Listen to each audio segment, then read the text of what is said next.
Reconstructing philosophy.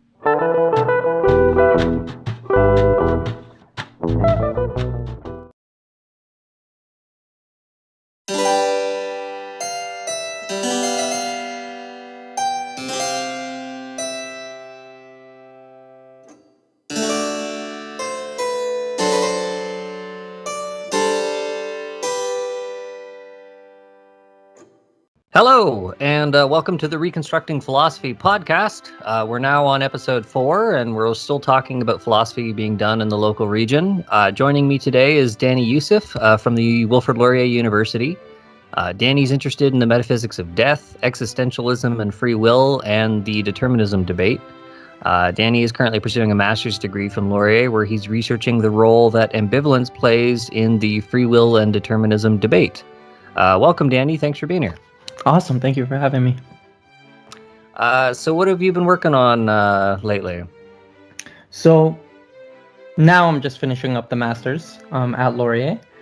So getting excited for that, trying to figure out what to do next. Will I pursue a PhD or find a career, I guess.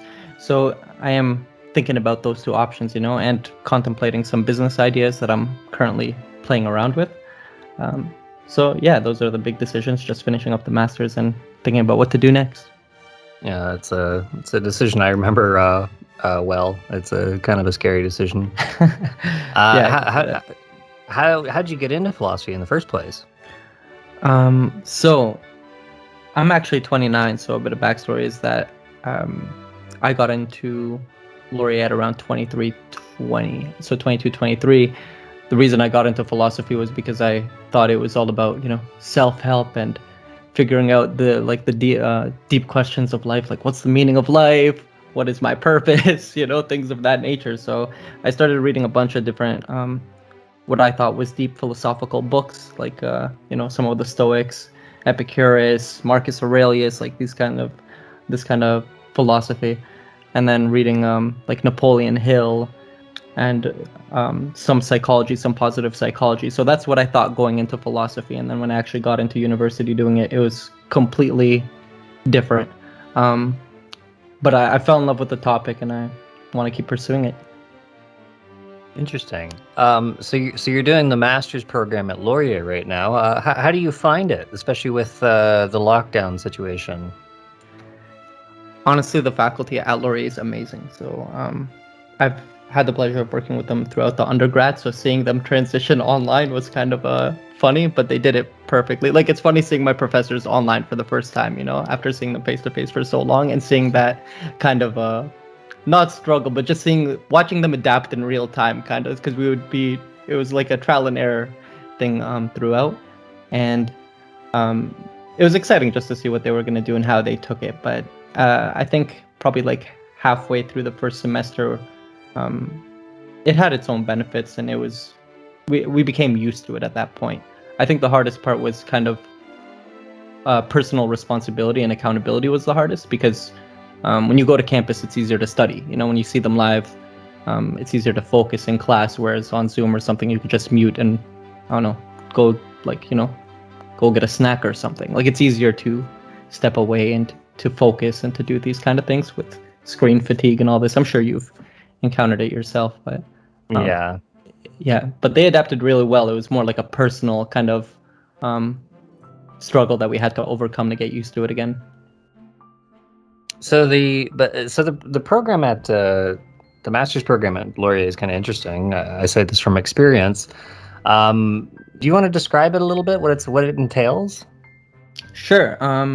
So it involves working on the thesis, the MRP, but at the same time we have to not teach a course, but we're teaching assistants, so we have to run the tutorials and then mark all the papers, while at the same time doing coursework and our own research. So it is quite a heavy workload, but it's honestly, TAing was very fun. I enjoyed it a lot, and it was nice seeing, like saying something to for me what is a simple idea now, and just seeing minds explode was very cool, especially because I was one of those people in first year. So just being on the other end of that now is very interesting. But the program's amazing. working on the thesis, it's definitely different working academically on a paper instead of being graded for it. So, Yeah. And then working with my supervisor Neil Campbell is very interesting. Watching him, watching the differences from a student to a professional that's helping me write something that could hopefully get published. Yeah. It's an interesting time, I guess, for an academic, where you sort of step out from that, I'm just a student, to now sort of becoming more of an academic as a kind of profession almost. Yeah. The program's kind of at Laurier is kind of interesting because you don't have a traditional thesis, right? You have a major research paper that you write, and it has to be presented. Yeah. So did you how long ago were you doing that? The conference was on May 10th. May 10th. And that was all online? That was all online, yeah. The first one. So I guess the cohort before us didn't even get the conference because that was right when COVID hit. So, and I had a couple friends in that cohort, so they didn't even have the conference. So this was the first year, and it was, I guess, the first online year of them doing it. So it was a nice shift to see. Well, I mean, we were experimenting, but it was, yeah. Was that your first conference that you had to present? Yes, that was the first conference. Before that, it was just presentations and things of that nature, but never an actual online conference. It's interesting because, the chance to do, or the chance to present your initial research and your MRP at a conference is it's a unique opportunity for a master's student, and now having to jump straight into it and to do it online is something else entirely as well. Yeah. So it's kind of interesting. Just so people who aren't aware, so at Laurier you have to you start writing a research paper, and then you have to present your initial research at a conference every year in front of all the department and all the other students. Yeah. What do you think of that experience? Did you really enjoy it, or? Yeah, for me it was very enjoyable. I mean, it's nice because, well, at least for me, I mean, these people have been teaching me for the previous 4 years, so standing up in front of them and then defending a work is a lot different because now it's a different kind of criticism. They're trying to be philosophical with your work. Like, they're trying to attack and find holes in it that could strengthen your paper or your arguments, right? So just seeing it from that perspective was different, especially the whole faculty there. But it's super, the experience is invaluable. I wonder how it would be different in person, because there's going to be that imposter syndrome left. Like, if I have to do it in person now, presenting Yeah. is different. So that transition might be different, but it's also nice to have online experience, right? It's made me more comfortable to do this with you, for example. Oh, that's good. I mean, I wouldn't be surprised if you find a lot more conferences are done online in the future. So I mean, it's always good to get experience either way. I mean, whether you're actually in person presenting a paper or online, but I mean, at least it's nice that Laurier sort of gives you that opportunity to sort of take the step into the sort of world of an academic conference and sort of stretch your legs and see what it's like. Yeah. And did you you're done your PhD, right? Yep. So how different was defending your dissertation compared to, the conference, just for my own information? Well, it would be different anyways, because obviously it's a PhD as opposed to a master's. Yeah. But I mean, it was unique to me because I had never actually defended something quite like that in that way, right? Yeah. So I mean, when you go in for a PhD, it's several hours. You're in a committee. You get grilled by that committee 2 or 3 times. There's cycles of questions that you go through, and I mean, but by that point, you've written and revised and practiced and prepared for everything so much that I didn't find it to be too nerve-wracking, despite not having defended anything quite like that in that way before. Yeah. So it's the conference times 50 or something like that, but the conference I guess is a good step. It's a good step in that direction. it's obviously you're defending your work in public, but it's just such a more sort of formal process. Yeah.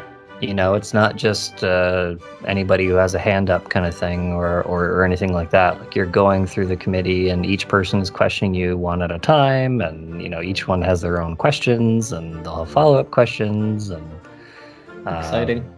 So it's an interesting experience. But I mean, having had the opportunity to do both is great as well. I loved having the ability to go to a conference before I actually went to a full conference. Yeah. No, definitely. It's a great opportunity.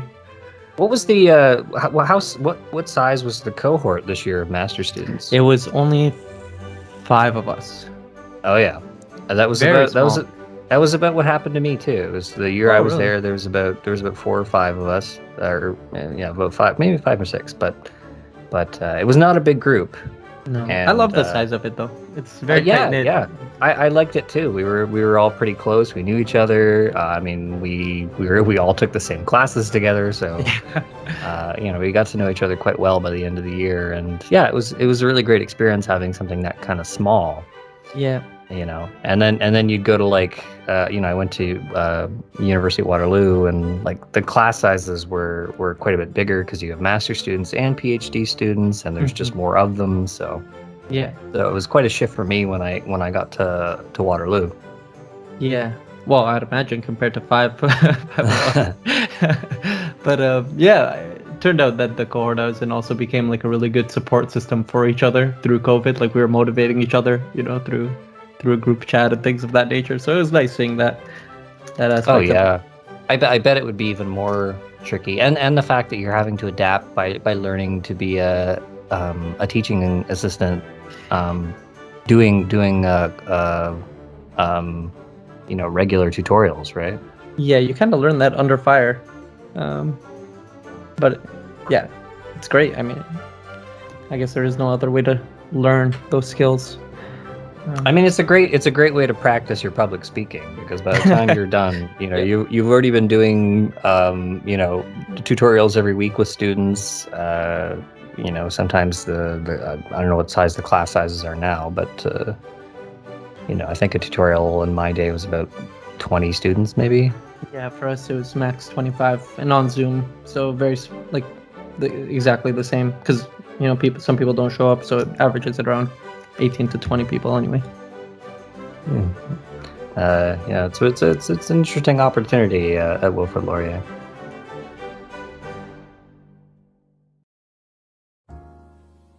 So your research that you've been doing with Neil Campbell, it's been on the free will and determinism debate. So what fascinates you about the free will and determinism debate? Why pursue this?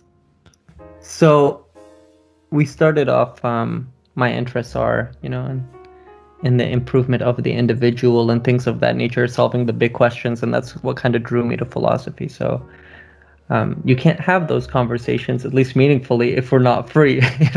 So like, if you're looking at any kind of character formation or what makes somebody, let's say, great or something like that, like you're looking at person X is confident, and you're like, can I become confident, right? And then you can't have that kind of discussion in a meaningful way if we haven't solved free will versus determinism, right? Like, was I destined to become confident, or is it in my power to do so? So I think it's a really good, maybe not the baseline, but very important to get a grip on. It's kind of like within psychology how they talk about a fixed versus a growth mindset, right? Like, if you have a fixed mindset and actually believe nothing can change, and then actually nothing can change, because of determinism, you kind of get left with very weird outcomes, especially in terms of morality and, again, character formation and things of that nature. So free will and determinism is very interesting because it opens up to a lot of the things that I think matter. Yeah. It might be worth maybe mentioning or discussing a few things about the debate, just sort of more generally, for those who aren't well versed in their philosophical backgrounds. So why are philosophers so interested in the free will and determinism debate? And a lot of it seems to revolve around issues of morality, right? Yeah, so that definitely becomes a problem, because like right now, if you couldn't have done otherwise, like I like saying destined or fated or something like that, but in the philosophy it gets deeper than just destiny and fate and things of that nature, right? It could be psychological factors, genetics, whatever is controlling us, right? Hidden controllers. But if you couldn't have done otherwise, then I can't really hold you morally responsible for something. So like if you see a crime happening, like you see this guy stab somebody, and they couldn't have done otherwise, right? They were determined to do so. It would be wrong to hold them morally responsible because they couldn't have done otherwise, right? Whereas if they were free, then we can put that morality on them. So we actually had a class on reactive attitudes, and if someone is not morally responsible, is it better to, act as if, like, let's say the world is determined, is it better to act as if they had control, so we can still hold that person morally responsible, even though they're not? So, is the murderer or whatever responsible or not for their actions? Could they have done otherwise or not? And that's really the base of the conversation. It seems wrong to hold them morally responsible if they can't do otherwise. You could still feel bad and know that was a bad action, and feel for the family and so on, but it seems wrong to hold that person accountable, like morally responsible for that action, right? You could still punish them, but you're not necessarily free in doing it. What so what about the free will and determinism debate are you working on right now?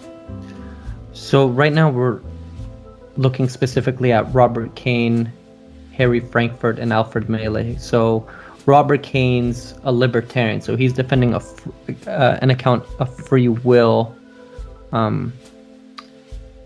that is very specific and peculiar in the way it works. And Harry Frankfurt is a compatibilist, so he's trying to find a middle ground between libertarian free will and determinism. Like, can I be a little bit destined and a little bit free, kind of thing, versus the full determinism, whereas you have no control, like it's all out of our control. So Harry Frankfurt is trying to reconcile it from a scientific background, because he doesn't want to leave free will up to things like God or fate or destiny, right? Because he wants the conversation to continue, and he wants science to pick it up. Whereas now it seems scientifically, at least psychologically, a lot of the control seems to be out of our hands, let's say, when you talk about social conditioning and the way you're brought up, your biology, the time period you're in, the family you were born into, your socioeconomic status, etc., etc. It seems that this kind of freedom is severely limited to the point where we might not have it at all. Like if we knew all the psychological factors, kind of thing, maybe we could tell everything about you and what you're going to do next and so forth. You're not actually free, right? So that's the position that Cain is trying to advocate against. He wants to make room for free will, and specifically the free will is within character formation. So he's saying, look, we might not have a radical kind of freedom, as long as we have freedom over the kind of person we want to become, over our will, over our desires themselves. Yeah. So you have two different kinds of philosophers, right? So or you have Frankfurt who takes a sort of view on freedom that's very different from Cain, and it seems like what you've latched onto is the difference that they have, or at least one of the differences that they have is how they treat ambivalence, right? Yeah, so that's the part I'm picking apart for my MRP. I find that very interesting because for Cain, it's within ambivalence that you have moments where you can determine your character. So he brings up the example of the businesswoman who, on her way to work, sees an assault happening. And she's on her way to a very important business meeting that, let's say, if she goes to it, she'll get a promotion. She's been working on it for months, whatever. She's ambitious, and this is, let's say, the completion of that ambition. And then on the way there, she sees an assault happening, which is going to make her late, and she wants to be moral, right? So she has good reasons for both of these things. And then Cain says, in that situation of ambivalence, this woman is divided within herself, right? She has a desire to be moral, but she also has the competing desire to be ambitious, right? And depending on the action she chooses, she starts to set her will in that direction. So if she chooses to be moral over ambitious, right, in similar situations in the future, she'll choose the moral action.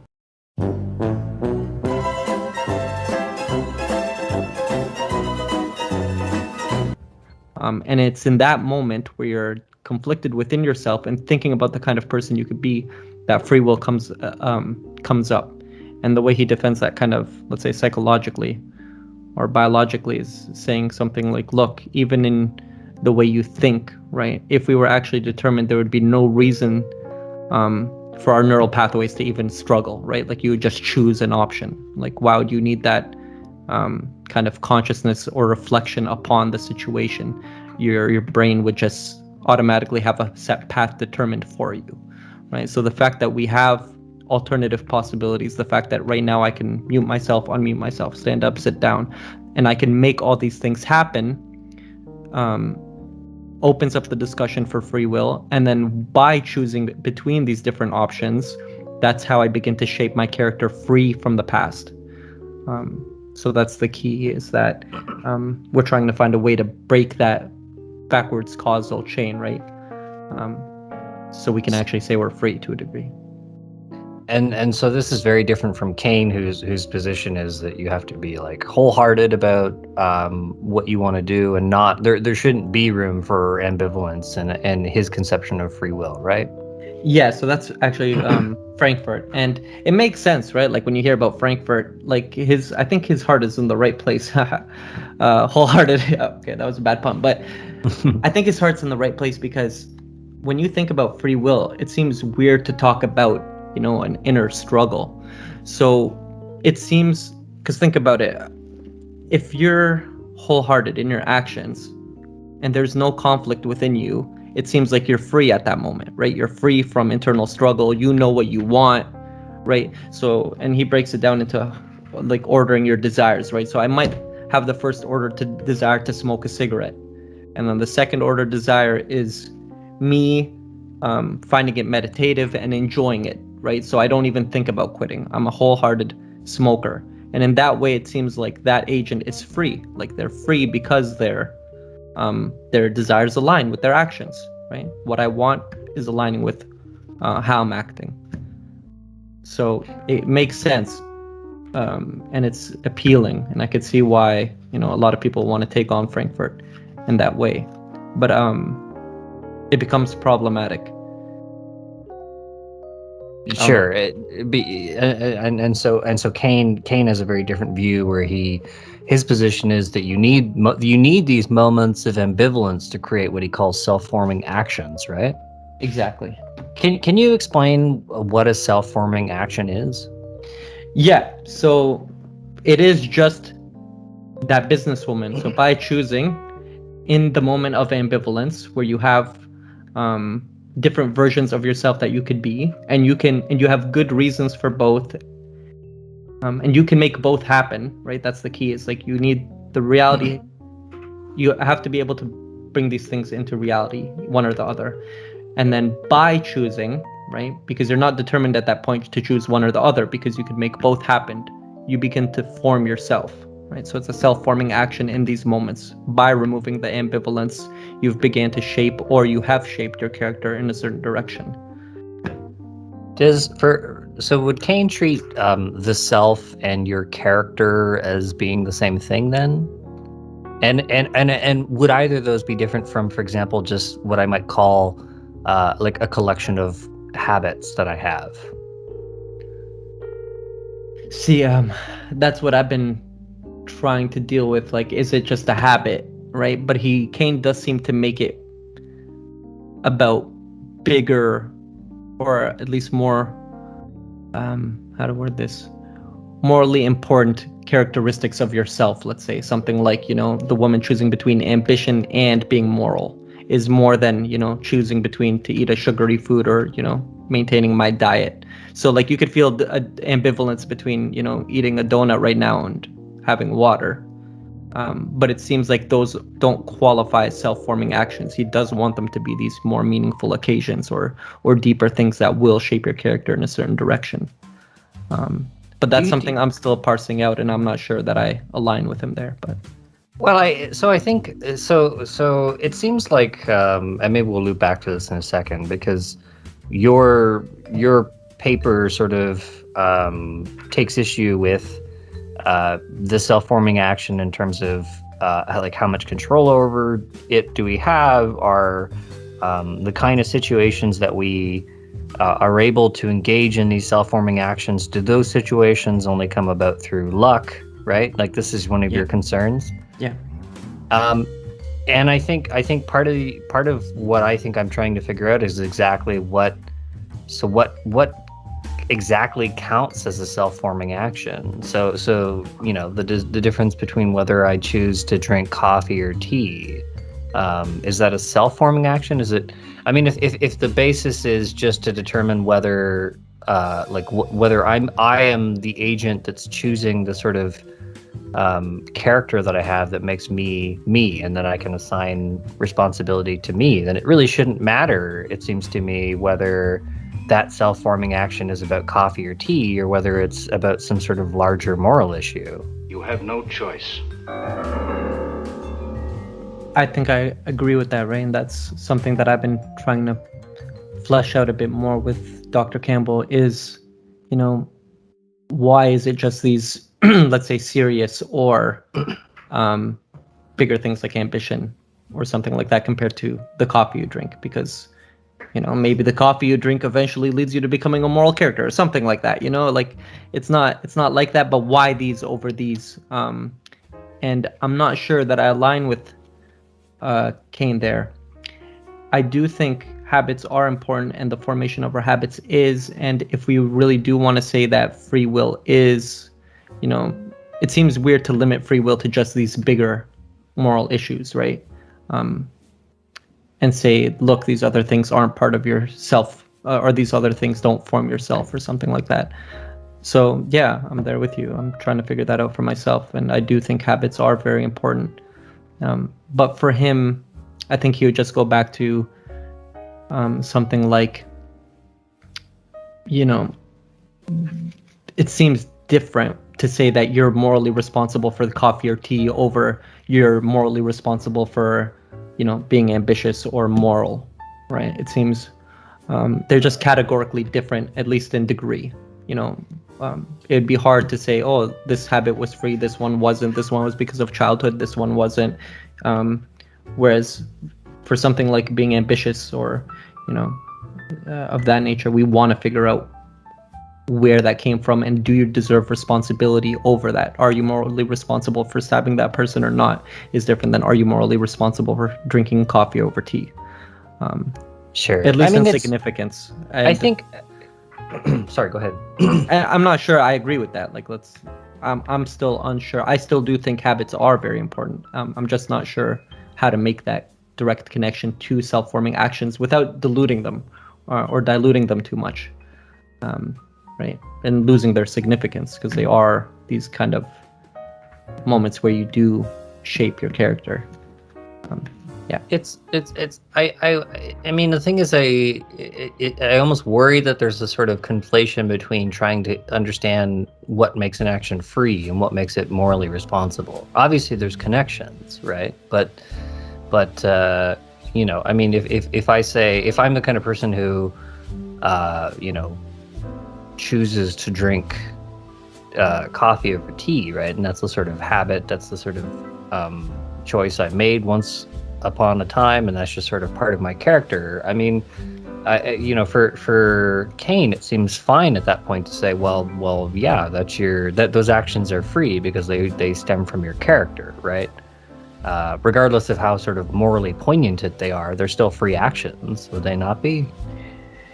Yeah, and he does have a section in his book where he talks about these kind of habits that aren't self-forming actions. They're just, let's say, lesser aspects of your character. I'm not too well versed in that exact connection, but I know it's there, and I should be looking into that a bit more moving forward. But I mean, the thing is, so like part of the issue is, it seems to me, is that for one thing, we want to be able to talk about. I mean, not everybody on an everyday basis faces large moral issues. At least, I mean, we can clarify this in a second, but so if you're talking about freedom, you don't want to only be talking about freedom in very rare cases, it seems to me. But then on the other hand, with Kane, it seems like he has this issue where if he wants to say that there's a difference between more morally poignant cases that would be self-forming actions and lesser cases that wouldn't count as self-forming actions, then he's going to need a very specific account of where that cutoff point is, right? Because like, if you drink coffee, like even drinking coffee can be an ethical choice, right? You can choose to drink fair trade coffee, for example. Yeah. And I think you're completely right in that analysis, right? Because he does have to be very specific about what a self-forming action is, and he does have a whole paper on what exactly qualifies as a self-forming action, compared to these less significant, let's say, decisions. I'm at the top of my head, I don't remember. He breaks it down very logically. He has a whole logical formula, 6 or 7 different premises, and then a conclusion on what qualifies as a self-forming action is exactly this situation. So he would definitely defend it better than I'm giving justice to him now. I do know that for him it is a bit more serious, and it shouldn't be conflated with these lesser things. I don't know how he defends that, but just at the top of my head, I had the same problem with you, and that was something that kept coming up, was, why only these kind of thing. And it does seem problematic for Kane, and whether he answers that adequately or not, I'm not sure most people will agree, and many people can kind of separate themselves from him there. In terms of your own views, though, where, like, if you were with, regardless of what Kane might think, where would you stand on this? Do you think that are self-forming actions sort of everyday kind of things, or do they are they something that only comes along in sort of rare cases where we have to make a sort of very poignant moral decision? For me, I think they're a consequence of the discrepancy I'm talking about. So I do think that, look, your habits do matter, and they trickle out in ways that we might not realize, right?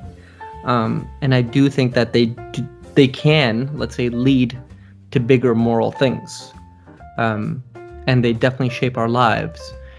So I think what is important more so is, I guess, that ambivalence where you're actually in that state where you're deciding about the kind of person you want to be.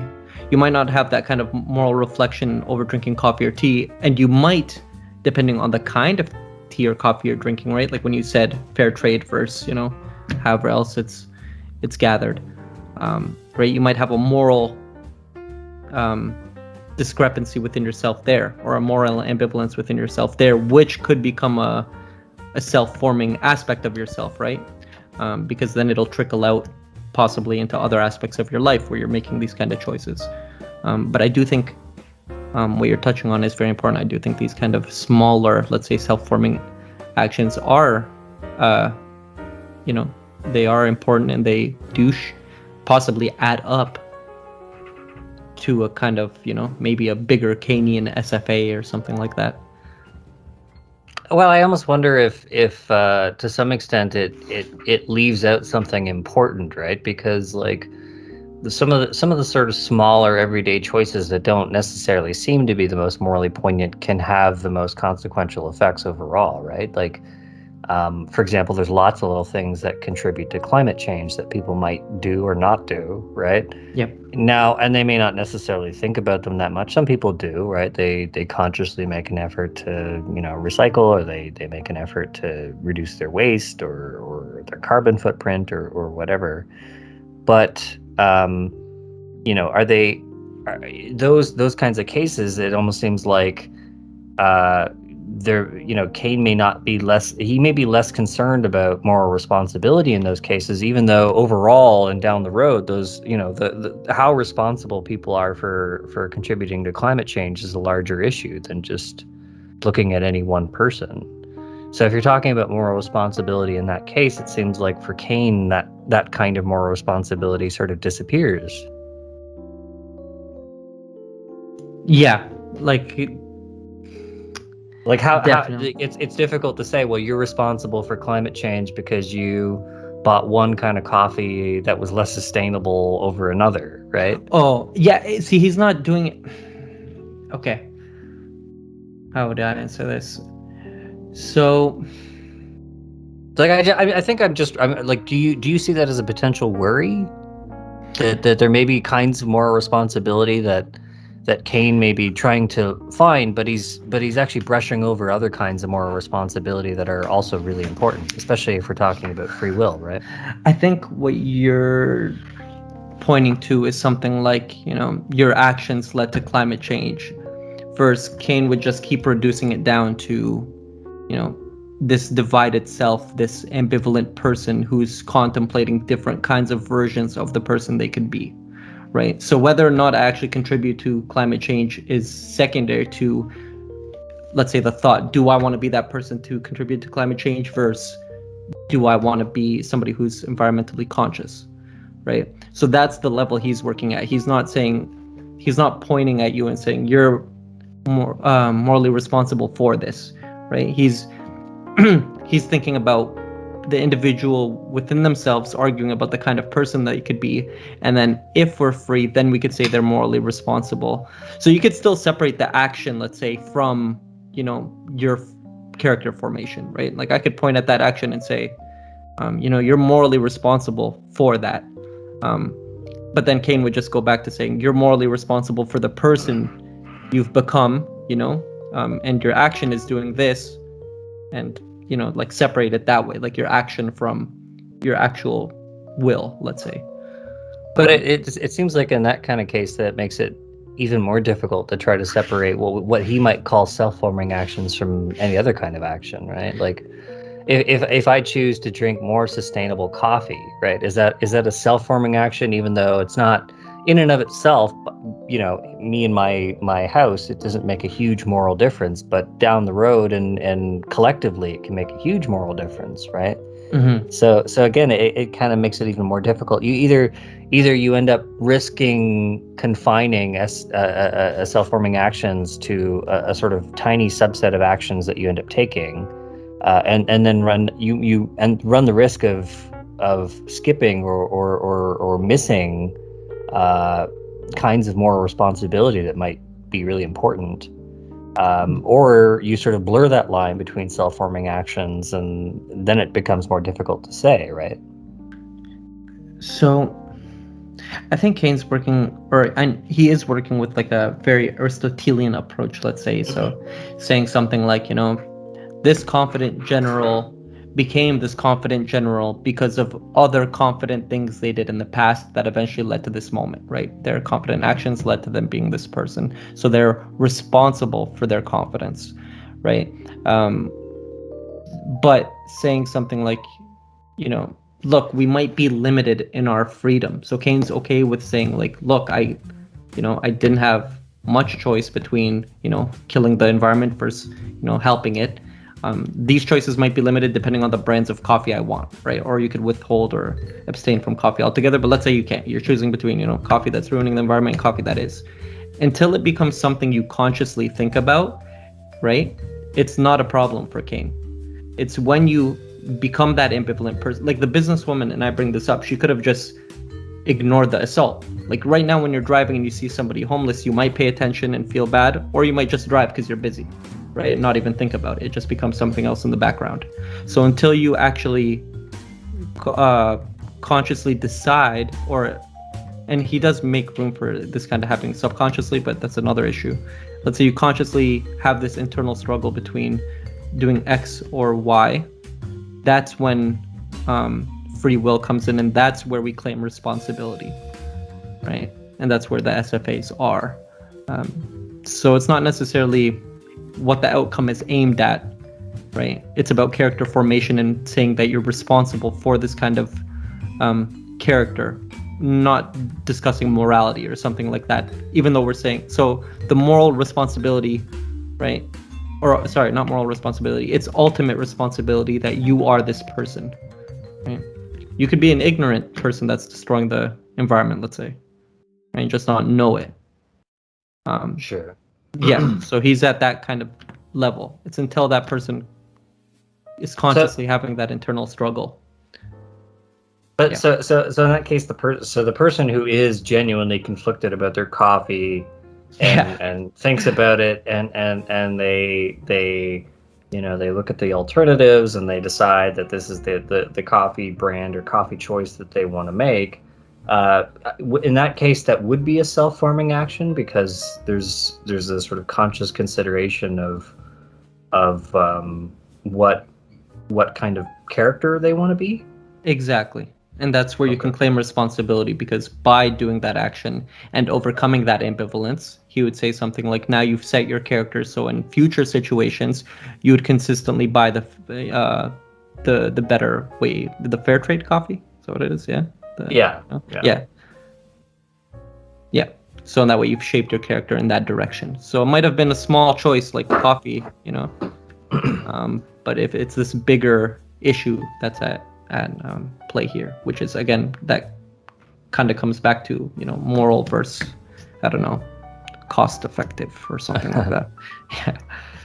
Yeah. So you take issue with Kane's conception of self-forming actions, or at least you have some issues with it. Would you care to elaborate? So I have problem with 1, ultimate responsibility, and 2, luck. So I start with the luck objection.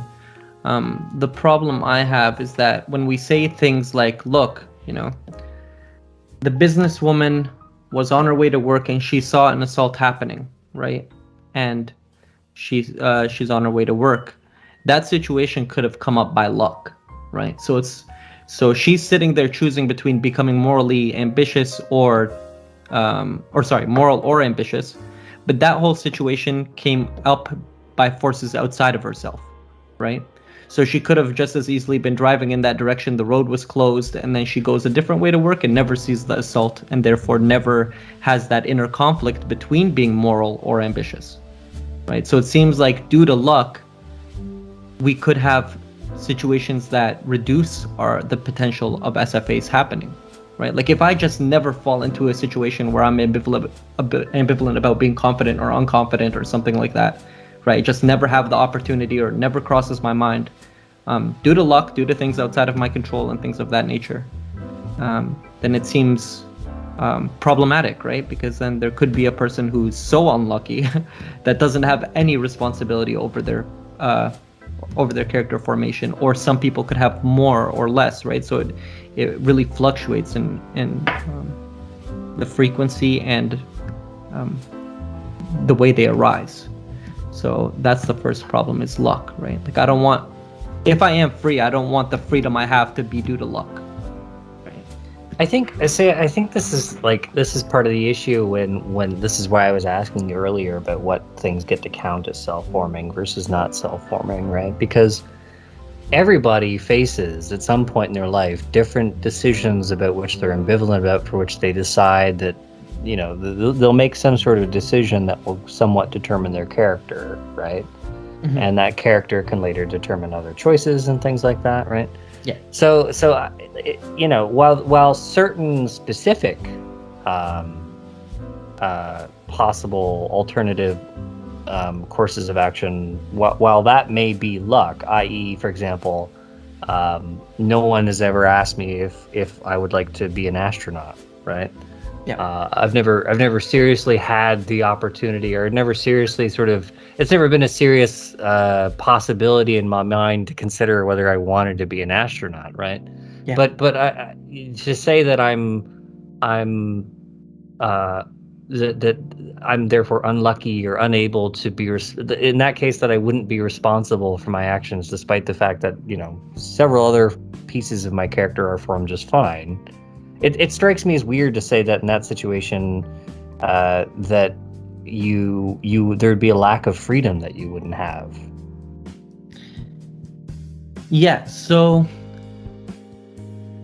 are you saying that it's hard to distinguish between luck and like the situations over which we have control, or? Well, I mean, the thing is, while obviously the kinds of situations you find yourself in, such that you would be ambivalent about. Yes. While those can, to some extent, be luck. I mean, I wonder if if we're talking about self-forming actions, i.e., actions as forming a self, everybody seems. I can't imagine anybody not having those, right? Everybody's faced with some decision at some point in their life where they sort of make decisions about what kind of person they want to be, right? Whether it's you want to go into philosophy, do you want to do you want to pursue a PhD in philosophy? All those kinds of things come up. People face in their everyday life. What do you want to do? What do you want to be? Where do you want to work? Where do you want to live? Right. Yep.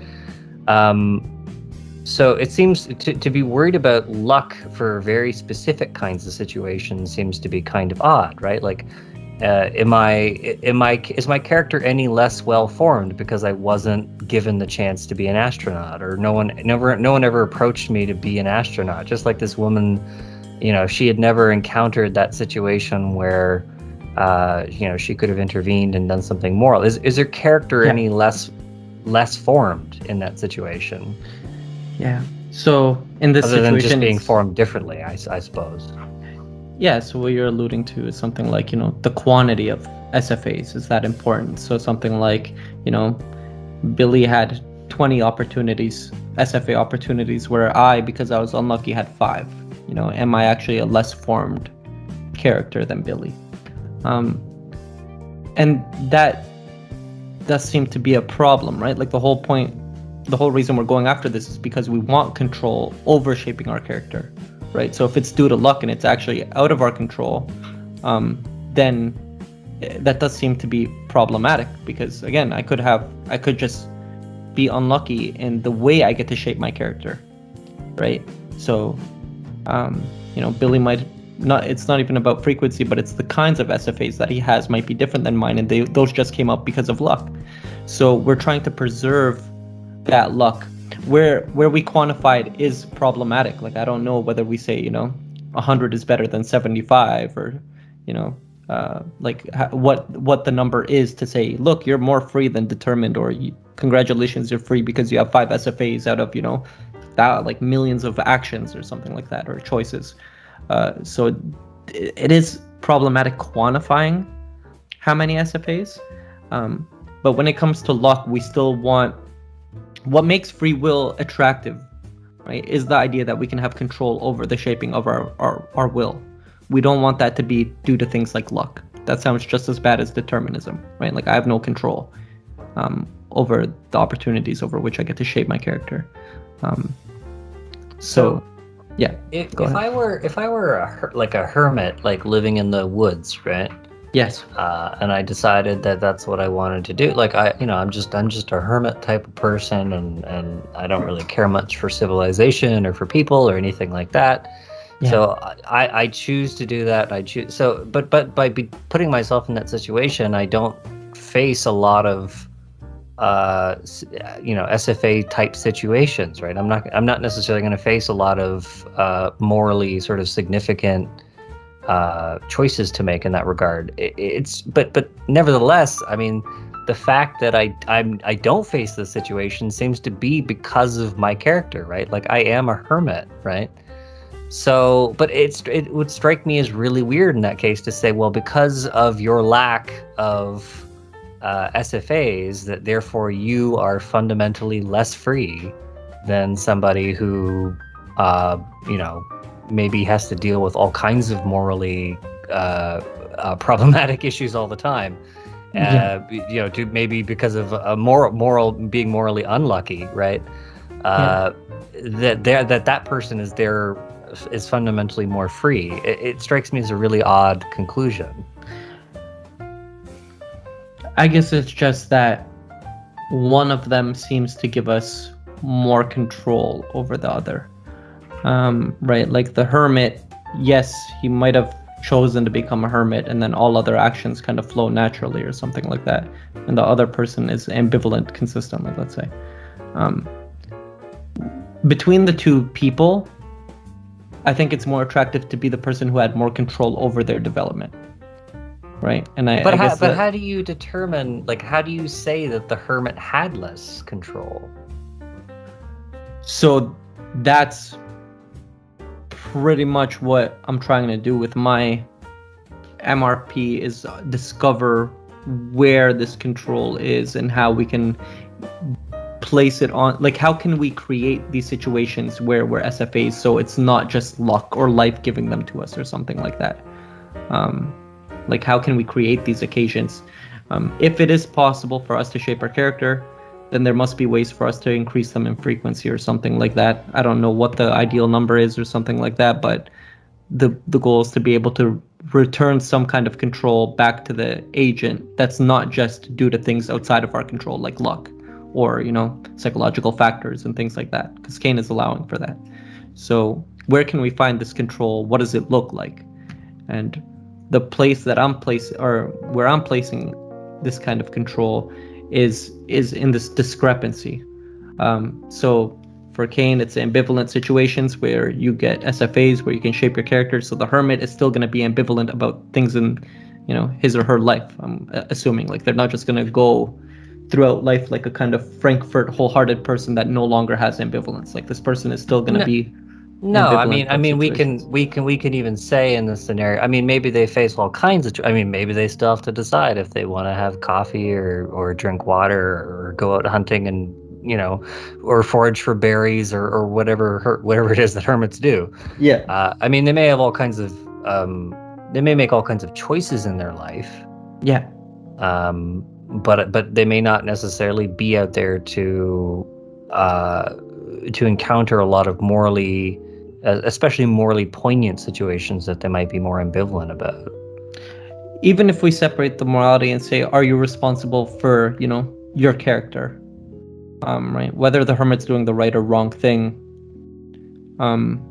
is different than saying, you know, did you have control over the person you are and the person you continue to become, right? Or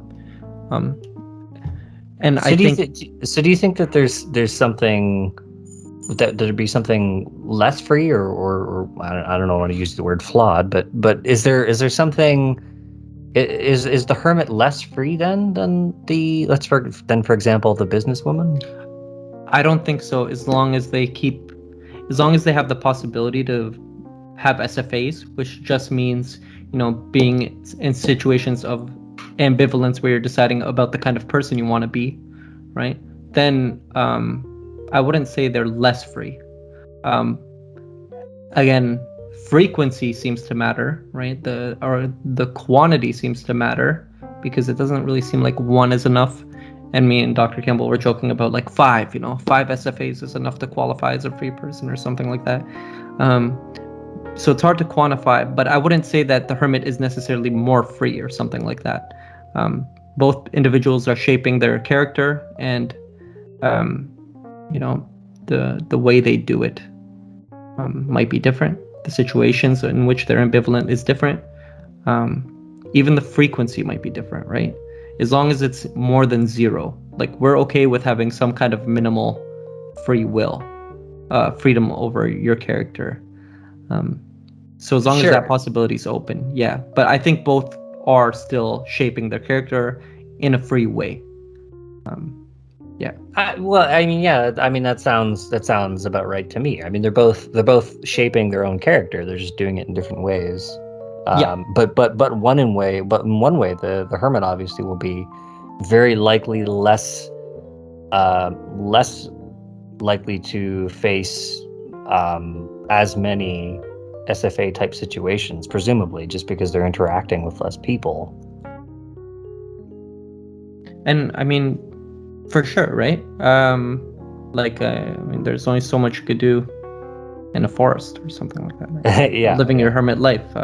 So, you know, you might initially have but then even, like, you know, 10 years down, do you still want to be this kind of person that's a hermit? Like, ambivalent situations will still arise. Like, I don't think this this hermit, even though they have less, I don't know, choice than a city life or something like that, I don't think they'll ever be at a point where they're completely set, completely wholehearted, like Frankfurt wants, like the person who identifies as a smoker, who loves smoking, who no longer questions it, come what may, I'm smoking, I love smoking. I don't think the hermit's ever going to be at a stage where they're fully, wholehearted. Like they're still going to have ambivalent situations. Even, I guess this is where the habits could come in, even if it's at small things in their character, like, I'm a hermit, but why do I have a horrible sleep schedule or something like that? Or, why do I only eat squirrel? Or I don't know, like they're still going to be ambivalent about different things in their life. Am I the kind of person that only eats squirrel? No, I think I can eat, rabbit. And those don't really seem morally significant like Cain wants, but I think that like that's the way the hermit is still shaping their character, right? It might be very boring or something like that, but the idea that we would ever not face ambivalence, or that we ever couldn't be ambivalent about certain things. Everybody. It seems like everybody faces those situations at some point or another. I mean, everybody at some point isn't sure about what to do, or they need to stop and think about it in a way that might determine their character. I mean, radical freedom might be. It's interesting. Yeah. But I am kind of interested though. So, like, can you breathe? Is freedom for Cain? Is it all or nothing? Are you free in some respects? Because maybe in some, you've had some SFAs dealing with certain topics or areas of life, and so therefore you're free in that regard. But in other areas, maybe you haven't had SFAs, so you're less free.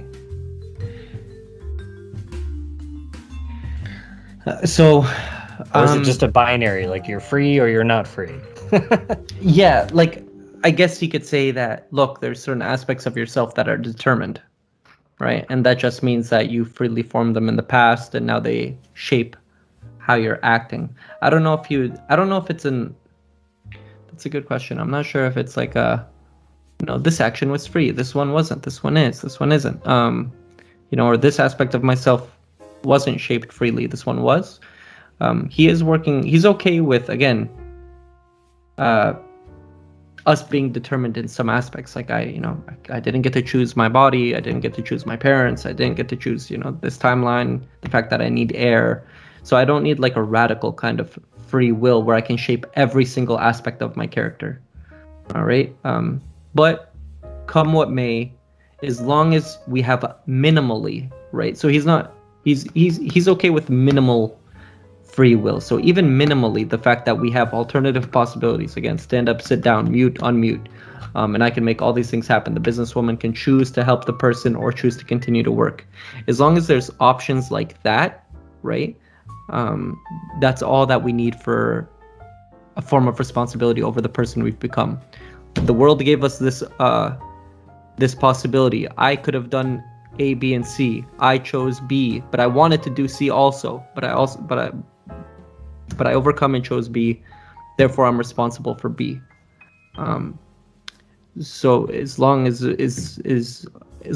alternative possibilities are open, that's all we need. We don't need total control over our character or radical freedom where I could just snap my fingers and begin to fly. I don't need freedom over natural laws and things of that nature.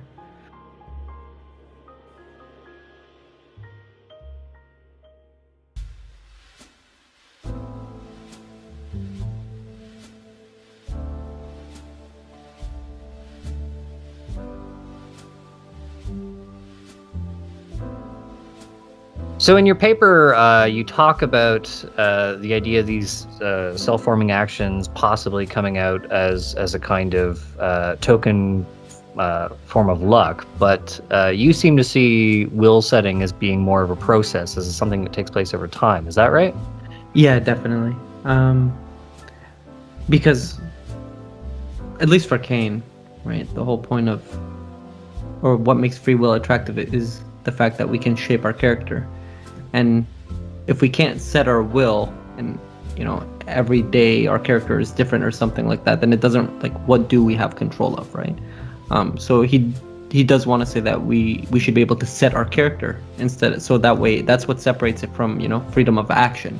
It's not just about every day choosing a different action as a character, but it is about shaping your character. And to do that, we do have to kind of set an aspect of ourselves, right? At least to a certain degree. All personality theories of psychology deal with, character over time.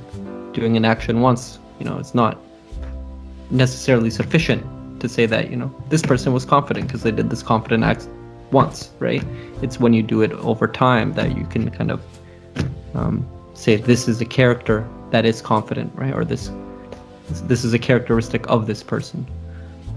But I think it's really important to look at the idea of character setting as a kind of process that takes place over time. I mean, people don't sort of determine their characters all at once or sort of get to a point. I mean, most people, I don't think, at least not completely, get to a point where they sort of completely decide their character and that just becomes set in stone for the rest of their lives, right? Yeah.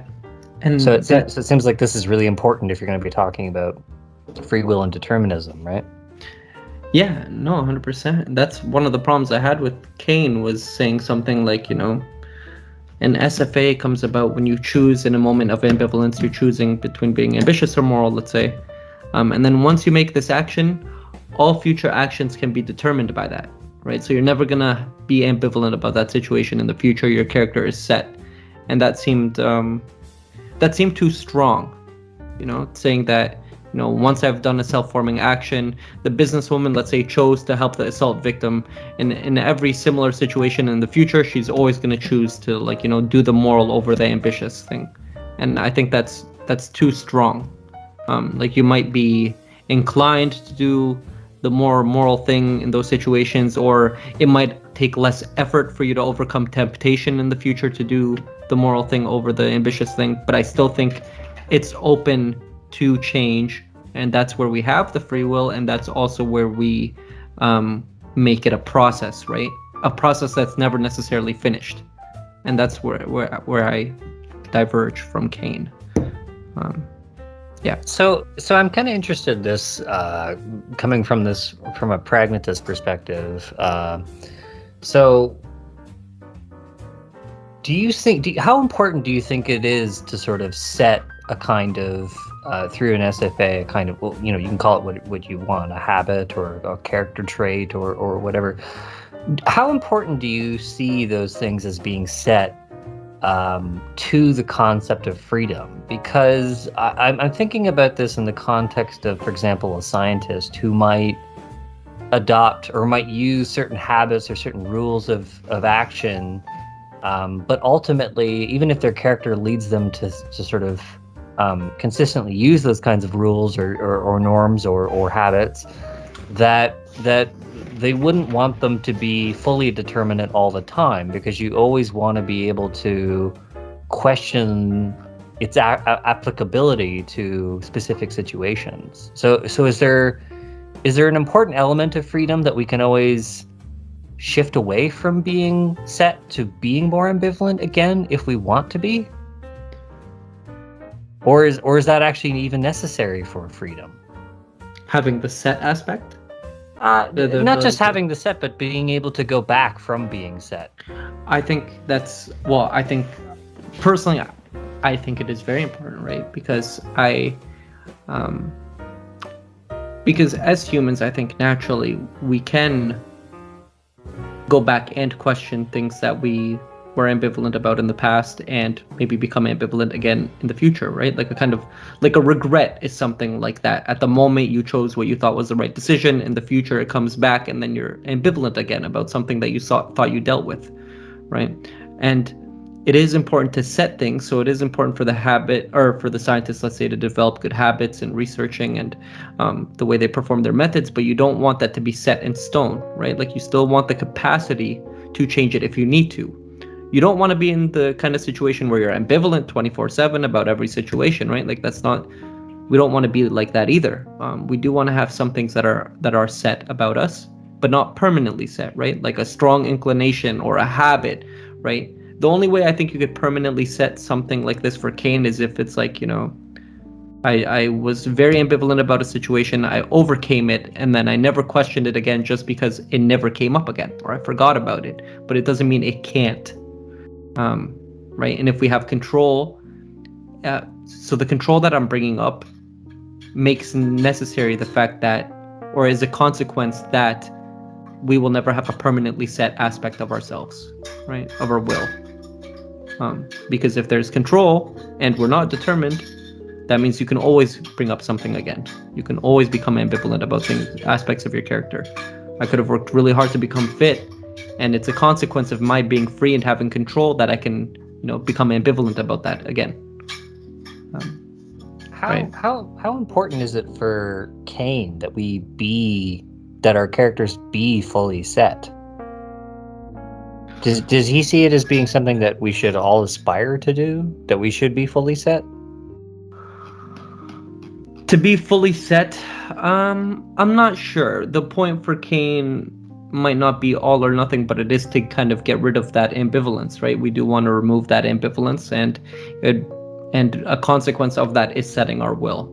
Now, is it something like where we want to be fully wholehearted, like kind of like a Frankfurtian, or like? Well, I was going to ask because it starts to sound a lot like Frankfurt at that point, right? If you're so fully set that you're not really ambivalent about anything anymore, then while yes, the SFAs are important and you can talk about why they're important to freedom, but ultimately you kind of end up in the same situation as Frankfurt, don't you? Where if you're fully set, then you're kind of wholehearted about everything. You're determined, yeah, and I think that's okay as long as, again, you could just go back as long as you had control over the person that is now wholehearted, right? Yeah. So it does kind of become like Frankfurt, but the way they get there is different, because for Frankfurt, ambivalence doesn't necessarily have to show up. Like you could have just been this person who was born wholehearted or something like that, right? So whereas for Kane, ambivalence is a necessary condition for shaping your character. So yeah, like a zombie or something, like if you're a philosophical zombie where you just had we're a specific kind of zombie where you had no internal ambivalence or something like that, you're just acting, everything's determined. That's okay with Frankfurt as long as they're wholehearted. Like this zombie has whatever desires and they're all in alignment. Go ahead, you're free, right? You don't have any internal conflict that's not needed for freedom. Whereas for Kane it is. The end goal does seem to merge though, so you're right on that, and that is something that I think I don't know if Kane would have a problem with that, or if he believes that's even possible. But that does sound like the goal, if it is, right? I mean, it almost sounds like for Kane the important part, in terms of freedom, is the ability to set your character. And if your character becomes so set that it's unsettable again, well, it seems like you're almost less free at that point. Definitely, right? And that seems to be yeah, right? Like it doesn't seem like enough to say that I freely shaped this character that's now fully determined. Yeah. So yeah, and he does. I do quote him in my paper where he talks about Martin Luther's "Here I Stand," right, which is an affirmation, and he says, "I couldn't do otherwise," kind of thing. Like here I stand, and I can't do otherwise. I have to stand here. So obviously he could have done differently, right? Let's say he was determined to say that and do that action, but that was because of earlier SFAs that he was responsible for. So I don't know if that doesn't necessarily sound appealing for me, right? Like the fact that we get, like I just said, we become this person who's determined, but we freely became determined or something like that. Even though, weirdly enough, that seems to be what we want out of our habits and habit formation and things of that nature. Right? Like you do want the habit to be confident, so you're not always freaking out about it, or the habit to wake up early, or whatever it is that you're trying to fix in your life, or things that you're trying to develop. It seems like we do want to be determined by them to the point where we act even against our own, like despite ourselves, right? Like if anyway, that's another thing, but that does come up. So like you mentioned just recently, sort of like, what you might desire, what you might want or value in different kinds of accounts, and it kind of raised the question to me, because like I think I said before we started, the free will determinism debate is not my wheelhouse in terms of philosophy. So I think what I'm kind of wondering is what kind of an account of freedom are you even trying, not you specifically, but what kind of account of freedom are philosophers looking for? Are they looking for different ways to think about freedom? Are they looking for that metaphysical clue that gives that says yes, that you are free, or are we just talking about different ways to think about freedom that can be helpful for different kinds of debates, such as like moral responsibility cases? No, that's a good question. The two that we're working with is freedom of action versus freedom of will. So one is like, is what's important the idea that we have, that we can freely choose between multiple actions, or is what's important the idea that we have freedom over not the choosing but the desires that come up?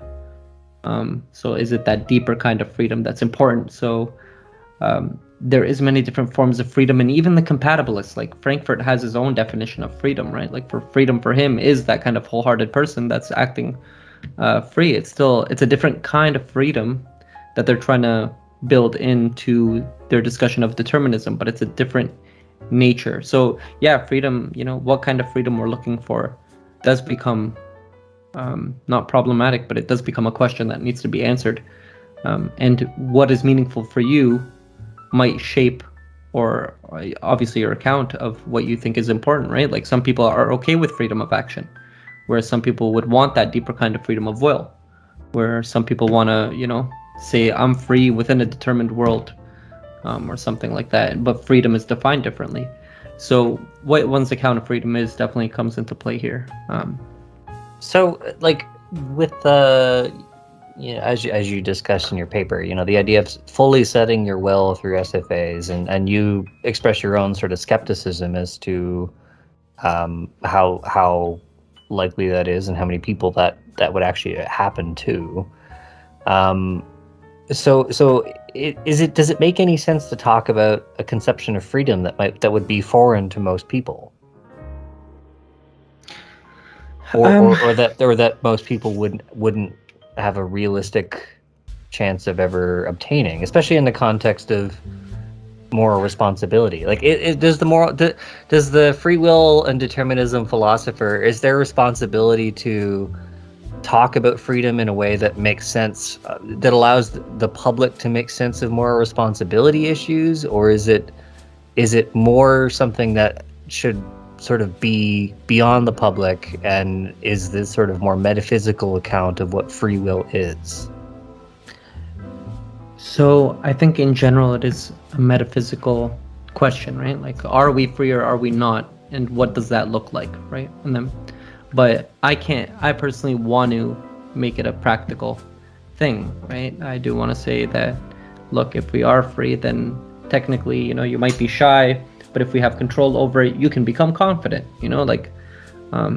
so I do want to take that practical approach to freedom or determinism, right? Like the fixed versus growth mindset. So not only the metaphysical, are we or are we not, but how can we apply that to the individual, and what does that look like if we are, if this account is right, what does that look like for the person? And then we can start building on top of that. Sure. I mean, if you're talking about the metaphysics of completely setting a will through a series of SFAs, I mean, that might seem foreign to a lot of people, and just simply because it doesn't happen that often, or may not likely happen that often. Yeah. But if you're talking about SFAs as like character formation and like deciding what kind of person you want to be, I mean, obviously that fits in with all kinds of moral theories and issues, right? That would be very meaningful to a lot of people and can help with, kind of what you were talking about before, self-help, right? Yeah, and like I think this comes up without people even knowing that it's free will and determinism, right?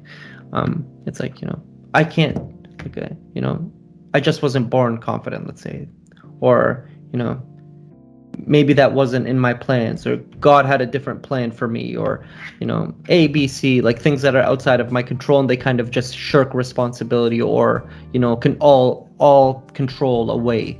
And I want to say that, look, like there maybe maybe you do have some control over the situation, even if it's super limited, right? Or even if it's only in certain domains or something like that. That's where the theory comes in. It's like, okay, where can that be located? But I don't want to give away all responsibility, and I mean, even talking about these issues in certain ways. I mean, you could start talking about ways to try to make sure that people do have more SFAs or more opportunities for SFAs, right? I mean, there does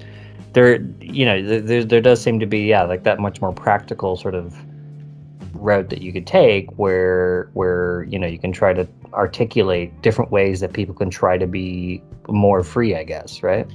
Yeah, and how to and where do we get that control back? And that's kind of where I was bringing in discrepancy, right? Like, I think we have control over. So if we are free in moments of ambivalence, right? The businesswoman is free because she's choosing between the kind of person she wants to be.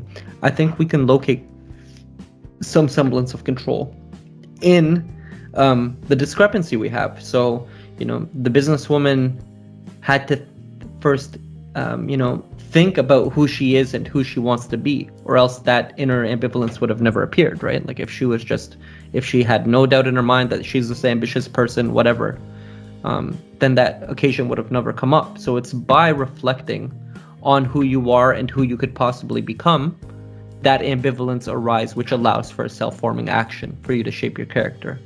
So as long as we have the capacity to, be like, okay, I am this unconfident person. I have I could become a confident person. That creates a discrepancy, right? A displeasure or discontent or something like that within yourself, who I am now versus who I could be. That creates an ambivalence, and then choices become, even if it's through like a perception bias or something, you start seeing choices where you could act either, for example, the businesswoman, moral or ambitious, right? It's been brought to her attention. She's contemplating between the different kinds of person she could be because has a discrepancy within herself. She noticed that, okay, I'm this ambitious person, but I could also become this moral person. And then maybe she would have ignored the assault a month ago, but now that she's thinking about the different kinds of people she could be, and there is that discrepancy where we could locate the control, right? Well, I think that's I like that there's this part of your paper where you talk about these kinds of issues, and I think it's it reminded me of a sort of line of thinking from Dewey, right? Where people don't just passively see things. Like when you see things, it usually involves actively looking, right? You have to fix your gaze. You have to look in a certain direction. Maybe you have to squint your eyes, right? Or something like that. So for example, the woman in the case, right? She stops, she dwells, she looks, right? Yeah. I mean, these are all based on what she's doing, not just because she happened to sort of stumble across something, right? Exactly. And that, I think that's exactly where, for the average person, where we can bring back control. Like, is there an aspect of yourself that you're unhappy with, and that as long as you believe that you have somewhat control, then we could have a deeper discussion about what that looks like and where you could change. But metaphysically, is it even possible? Let's hope so. Or if not, we're all kind of just trapped in this thing, and we're acting for things outside of our control, right? And I also don't want it to be fully free and completely based on luck. I do want to be responsible for the person I am, right? And I do want the capacity to change that person. So I noticed you talk about like accounts of freedom that you want, right? Mm-hmm. But is it should is it important to talk about a conception of freedom that we like, or a conception of freedom that we're comfortable with? Like, what makes us comfortable or not comfortable? It probably has less to do with metaphysics than it has to do with our own psychology. I mean, even how people, for example, in North America today think about freedom is largely rooted in a lot of like philosophy that stems from the 17th century, right? Mm-hmm. So when we're talking about like accounts of freedoms that make sense to us, does it make sense to look beyond just metaphysics? Does it matter what we want in account of an account of freedom, or should that be secondary or not important at all? Well, I think it's important. Like, okay, is it important to think about what we would want out of freedom? I'm not saying don't take an objective look, but I still think it's, because how could you say, we're determined, but we still, we're determined to care about our freedom. It just sounds messed up. It seems like you're determined to think about something over which you have no control. And that doesn't sound attractive. So I think caring about what kind of freedom we have and obviously desiring one is natural. Not to say that we shouldn't look at it objectively, right? Like, are we psychologically, like, even does this discrepancy or the place where SFAs arrive, is that purely out of our control or determined because of scientific factors in our biology? Then that's something we need to know. So I don't think it's separated.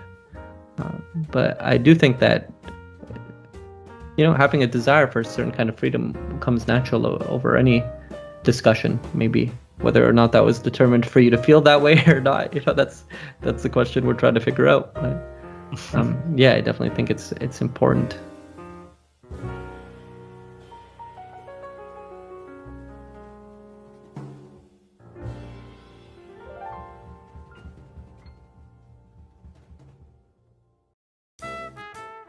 Okay, so this has been another fascinating episode of the Reconstructing Philosophy podcast, talking to more interesting philosophers in the Southern Ontario region. Dani, I want to thank you for being here. Thank you so much, Matt, for having me. This was very fun. Yeah, it was a great conversation. Really enjoyed it. Alrighty. Okay, well, we'll be back with more exciting philosophy in the future, and stay tuned for that, okay? Alrighty. Bye-bye.